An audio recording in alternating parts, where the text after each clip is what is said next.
1947 भारत आज़ाद हो चुका था, लेकिन सबके दिमाग में एक ही सवाल था कि अब भारत का पहला प्रधानमंत्री कौन बनेगा। सबको लगता था कि जवाब सीधा होगा, लेकिन असली कहानी एक पॉलिटिकल ड्रामा की थी जिसने भारत के दो बड़े नेता जवाहरलाल नेहरू और सरदार वल्लभ भाई पटेल को आमने सामने रख दिया था। और ये कहानी आपको हैरान कर देगी। लेकिन सबसे पहले एक बात क्लियर कर दूं कि आज़ादी के बाद प्रधानमंत्री को कोई डायरेक्ट इलेक्शन नहीं हुआ था। उस वक्त कांग्रेस ही सबसे बड़ी पार्टी थी और कांग्रेस के लीडर को ही पीएम बनना था। लेकिन पीएम कौन बनेगा ये डिसाइड करना पीसीसी यानी प्रदेश कांग्रेस कमेटी का था। सन 1946 में कांग्रेस के प्रेसिडेंट के चुनाव के लिए टोटल 15 प्रदेश कांग्रेस कमेटी थी। उनमें से 12 कमेटीज ने सरदार वल्लभ भाई पटेल का नाम सजेस्ट किया।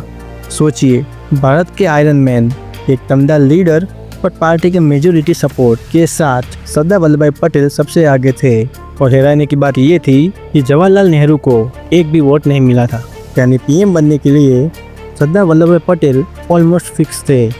लेकिन कहानी यहाँ से पलट गई। जब गांधी जी को ये पता चला तो उन्होंने क्लियर बोला, देश को पहला प्रधानमंत्री जवाहरलाल नेहरू को बनना चाहिए। लेकिन क्यों?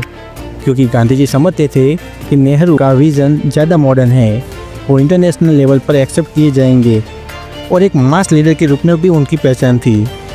लेकिन एक प्रॉब्लम थी कि सरदार वल्लभ भाई पटेल के पास बहुत ज़्यादा सपोर्ट था और नेहरू ने विद्रोह करने से सीधा मना कर दिया था।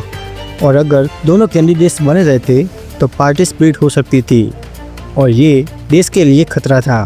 इसलिए गांधी जी ने पटेल जी को बुलाया और कहा, बापू की ख्वाहिश है कि नेहरू ही पहले प्रधानमंत्री बने।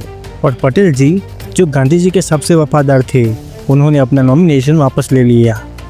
पटेल जी ने कहा, मेरे लिए बापू की इच्छा सबसे ऊपर है। और इस तरह मेजॉरिटी सपोर्ट होने के बावजूद भी सरदार वल्लभ भाई पटेल पहले प्रधानमंत्री नहीं बन पाए। 15 अगस्त 1947 भारत आज़ाद हुआ और पंडित जवाहरलाल नेहरू देश के पहले प्रधानमंत्री बने।